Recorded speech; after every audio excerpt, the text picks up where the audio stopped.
Je vais vous parler des points essentiels sur la chirurgie du décollement de la rétine. Pour que ça soit plus clair, il y a 3 structures anatomiques à comprendre. La première, c'est le vitré, qui est une substance gélatineuse qui remplit l'intérieur de l'œil. Ensuite, on a la rétine, qui est une fine couche transparente dans le fond de l'œil qui nous permet de voir. Puis ensuite, on a la choroïde, qui est une couche directement derrière la rétine. C'est là qu'il y a les vaisseaux sanguins. Maintenant, vous pouvez donc mieux comprendre que lorsque la rétine se détache de la choroïde, elle va tout simplement perdre son alimentation en oxygène puis en nutriments, ce qui va causer une perte de vision. Pourquoi ça arrive? C'est souvent provoqué par une déchirure ou un petit trou au niveau de la rétine, ce qui va permettre une accumulation de liquide entre ces 2 couches, créant ainsi le décollement de la rétine. Malheureusement, la perte de vision va être totale et définitive si on ne recolle pas la rétine.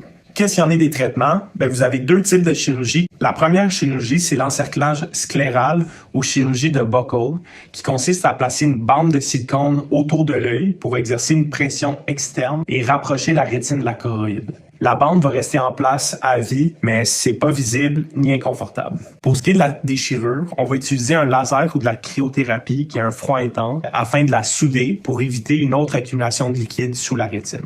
La deuxième chirurgie s'appelle la vitrectomie. On retire donc le vitré de l'œil, puis on va la remplacer avec un autre liquide, de l'air ou du gaz, dans le but de recoller la rétine. Puis le gaz ou l'air qui est utilisé va faire une pression au niveau de la déchirure de la rétine. C'est pour ça que c'est super important de ne pas prendre l'avion ou de ne pas aller en altitude de plus haut de 2000 pieds. Sinon, la pression intraoculaire risque d'augmenter et ça peut être dangereux. Comment vous pouvez vous préparer à la chirurgie? En premier, c'est important de penser à quelqu'un pour venir avec vous le jour même, puis aussi le lendemain à votre rendez-vous post-opératoire. C'est important d'informer la clinique si vous avez un diabète instable, une prise récente d'anticoagulants ou si vous avez eu une hospitalisation récente. Pour ce qui est du matin de la chirurgie, évitez le parfum, les bijoux, le vernis à ongles et le maquillage. Prenez pas vos médicaments pour le diabète, mais prenez toutes les autres avec un peu d'eau, puis apportez tous vos médicaments à la clinique. Pour ce qui est de votre récupération après la chirurgie, vous avez une consultation post-opératoire le lendemain. Votre ophtalmologiste vous aura aussi prescrit des gouttes pour les yeux, soit des antibiotiques pour prévenir l'infection, des gouttes mydriatiques pour dilater votre pupille puis relaxer votre œil, et aussi des gouttes anti-inflammatoires pour enlever l'inflammation. Pour ce qui est de nos recommandations post-opératoires, c'est important de dormir avec une coquille protectrice pendant les 10 à 14 premiers jours afin d'éviter tout frottement involontaire. Il faut aussi éviter de se frotter les yeux, de mettre du maquillage pendant 2 semaines, d'éviter les coups, les chutes. Mais par exemple, vous pouvez lire, regarder la télévision puis faire vos occupations habituelles. Essayez d'éviter l'exposition directe à l'eau, mais une douche ou un bain va être correct si on met pas de l'eau directement dans l'œil. Puis aussi, vous pouvez porter vos lunettes immédiatement, mais il y aura sûrement un ajustement à faire dans les 6 semaines suivant la chirurgie. Puis aussi, vous pouvez porter des lunettes de soleil au confort.